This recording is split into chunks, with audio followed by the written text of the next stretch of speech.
كيف شاء به الصوم لله يجزي كيف شاء به. السلام علیکم، امید ہے آپ سب خیریت سے ہوں گے اور میری دعا ہے کہ اللہ پاک ہم سب کو صحت، ہدایت، عافیت کے ساتھ رکھیں۔ حضرت عبادہ رضی اللہ تعالیٰ عنہ کہتے ہیں کہ ایک مرتبہ حضور اقدس صلی اللہ علیہ وسلم نے رمضان المبارک کے قریب ارشاد فرمایا کہ رمضان کا مہینہ آ گیا ہے جو بڑی برکت والا ہے۔ اللہ تعالیٰ اس میں تمہاری طرف متوجہ ہوتے ہیں، اپنی خاص رحمت نازل فرماتے ہیں، تمہاری خطاؤں کو معاف فرماتے ہیں، تمہاری دعاؤں کو قبول کرتے ہیں اور تمہارے تنافس کو دیکھتے ہیں اور ملائکہ سے فخر کرتے ہیں۔ بس اللہ کو اپنی نیکی دکھاؤ، بد نصیب ہے وہ شخص جو اس مہینہ میں بھی اللہ کی رحمت سے محروم رہ جائے۔ ایک اور حدیث پاک ہے، نبی کریم صلی اللہ علیہ وسلم کا ارشاد ہے کہ رمضان المبارک کی ہر شب و روز میں اللہ کے ہاں سے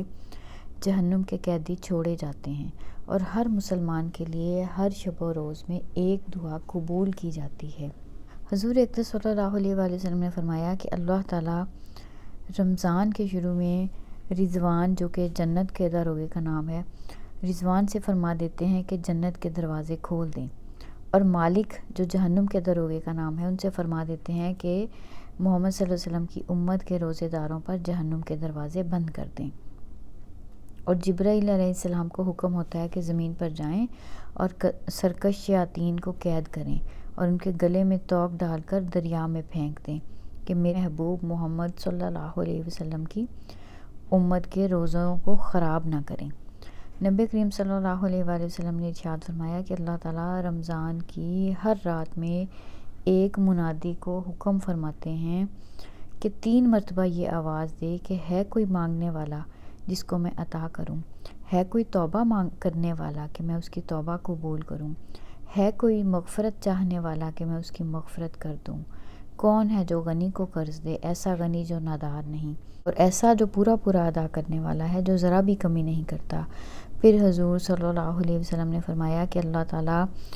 رمضان میں روزانہ افطار کے وقت 10 لاکھ ایسے آدمیوں کو جہنم سے خلاصی مرحمت فرماتے ہیں جو جہنم کے مستحق ہو چکے تھے۔ اور جب رمضان کا آخری دن ہوتا ہے تو یکم رمضان سے آخری رمضان تک جتنے لوگ جہنم سے آزاد کیے گئے تھے ان سب کی تعداد کے برابر اس ایک دن میں آزاد فرماتے ہیں۔ تو یہ دیکھیں، یہ بھی میں نے جتنی بھی احادیث آپ کے ساتھ شیئر کی ہیں، ان سب میں رمضان کے کتنے فضائل ہیں جو ہمارے نبی صلی اللہ علیہ وآلہ وسلم نے ہمیں بتائے۔ تو کتنا یہ ہم لوگوں کے لیے اللہ پاک کی طرف سے ایک انعام ہے۔ پہلی بات تو یہ ہے کہ جو اللہ پاک ہمارا تنافس دیکھتے ہیں، تنافس کا مطلب یہ ہوتا ہے وہ جو ہم ایک دوسرے سے مقابلہ کرتے ہوئے ایک دوسرے سے نیکی میں سبقت لے جانے کے لیے کوشش کرتے ہیں نا، جیسے عام طور پہ گھروں میں ہم لوگ کر لیتے ہیں۔ مجھے ابھی بھی یاد ہے کہ ہم لوگ یوں ہی کرتے تھے کہ امی اور بہنیں ہم لوگ پھر ایک دوسرے کو دیکھ کے کہ کس نے کتنا قرآن پاک جو ہے وہ پڑھ لیا، تو کوشش ہوتی تھی کہ نہیں میں اس سے زیادہ پڑھ لوں، تو نیکی میں دوسرے سے بڑھ جانا کہ میں اس سے زیادہ نیکی کر لوں، تو یہ اللہ پاک کو جو بڑی اچھی لگتی ہے اور اللہ تعالیٰ پھر فرشتوں کے سامنے فخر کرتے ہیں۔ اور اس کے بعد پھر یہ فرمایا، دیکھیں کہ بد نصیب ہے وہ جو اتنی رحمتوں اور برکتوں والے دنوں سے بھی فائدہ نہ اٹھائے کہ اللہ پاک نیکیوں کا اجر بہت بڑھا دیتے ہیں۔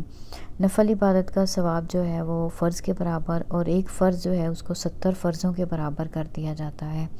اور پھر اس کے ساتھ ساتھ جو ہمیں گناہ کی طرف لے کے جانے کے لیے شیطان ہمیں بہکاتا ہے،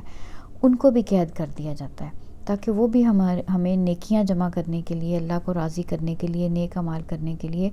شیطان بھی رکاوٹ نہ بنے۔ تو اب اجر بھی کئی گنا بڑھ جائے اور ہمیں کوئی گمراہ بھی نہ کر سکے، اس کے باوجود اگر ہم اللہ پاک کو نہ منائیں اور اللہ پاک سے اپنی بخشش کا وعدہ نہ لے لینا، تو کتنی بڑی محرومی ہے، بدبختی ہوگی ہم لوگوں کے لیے۔ تو بس ہم لوگوں نے یہی کوشش کرنی ہے کہ ہم بہت زیادہ نیک اعمال میں خود کو لگائیں اور کثرت سے جو ہے نا وہ استغفار کریں۔ پہلے 10 دن جو ہیں وہ رحمت کے ہیں، تو خوب اللہ پاک کی رحمت جو ہے اس کو مانگیں اللہ پاک سے۔ پھر دوسرا جو ہے وہ مغفرت کا عشرہ ہے، تو اگلے 10 دن میں مغفرت کے لیے خوب دعائیں، اور پھر آخری عشرہ جہنم سے چھٹکارے کا، تو پھر جہنم سے بچنے کی دعا۔ اور پہلے بھی آپ سے ڈسکس کیا تھا کلمہ طیبہ جو ہے اس کی کثرت کریں گے انشاءاللہ، استغفار کی کثرت کرنی ہے، اور جو یہ تینوں عشروں کی دعائیں ہیں ان کو پڑھنا ہے، اور جنت بھی مانگنی ہے اللہ پاک سے، اور جہنم سے بچنے کی دعا بھی کرنی ہے۔ تو اللہ پاک ہم سب کو یہ توفیق بھی دیں کہ ہم نے ان خاص دنوں میں اپنے ارد گرد جو لوگ ہیں نا ان کو نہیں بھولنا۔ دیکھیے بہت بہت پریشان ہیں لوگ، ہم خود بھی جانتے ہیں کہ اس وقت کووڈ کے بعد سے سبھی لوگ جو ہیں وہ مہنگائی کی وجہ سے کتنے پریشان ہو گئے۔ تو کوشش کر لیں اپنے دسترخوان کو تھوڑا سا سادہ کر لیں، تھوڑا سا مختصر کر لیں، اور وہی کسی دوسرے کے دسترخوان پہ کوئی کشادگی کا ذریعہ بن جائیں۔ اپنے ارد گرد ایسے لوگ، ہمیں بہت سارے لوگ نظر آئیں گے جو سفید پوش ہیں، جو سوال بھی نہیں کرتے، تو چپکے سے ایسے لوگوں کی مدد جو ہے نا وہ کر دیں۔ اور کیونکہ صرف مالی عبادت جو ہے نا اس کا اجر بھی اللہ پاک جو ہے وہ ایسے ہی بڑھا کے دیں گے جیسے ہماری بدنی عبادت جو ہے۔ تو اللہ پاک ہماری ہر نیکی کو قبول کر لیں ہم سے، اور چھوٹی چھوٹی نیکیاں اگر ہم جمع کریں گے نا ابھی، تو ان کا ہمیں پھر فائدہ جب اس دن قیامت کے دن ہمیں اعمال ناموں میں ان نیکیوں کا وزن آئے گا نا، تو پھر فائدہ پتہ چلے گا۔ اور ایک بہت اہم بات بھی شیئر کرنی تھی، کوشش کرنی ہے ہم نے کہ ہماری نیکیاں یہ نہیں کہ ہم اوپر سے نیکیاں جو ہیں وہ کر رہے ہیں، اور دوسری طرف اپنی زبان کو، اپنے کانوں کو اور اپنی نظروں کو، ان کو ہم اللہ کی حرام کردہ چیزوں سے نہ بچا کے اپنی نیکیوں کو ضائع بھی نہیں کرنا ہے۔ اگر ہم کوشش کر کے نیکی کو کمائیں تو پھر کوشش کرنی ہے کہ ان کو پھر ضائع بھی نہیں ہو، ان کا اجر بھی ہمیں ملے، اور اللہ کی بارگاہ میں وہ قبول بھی ہو جائیں۔ تو بہت سی دعائیں آپ کے لیے، اور امید ہے آپ بھی دعاؤں میں یاد رکھیں گے۔ ملتے ہیں اگلی ویڈیو میں، اللہ حافظ۔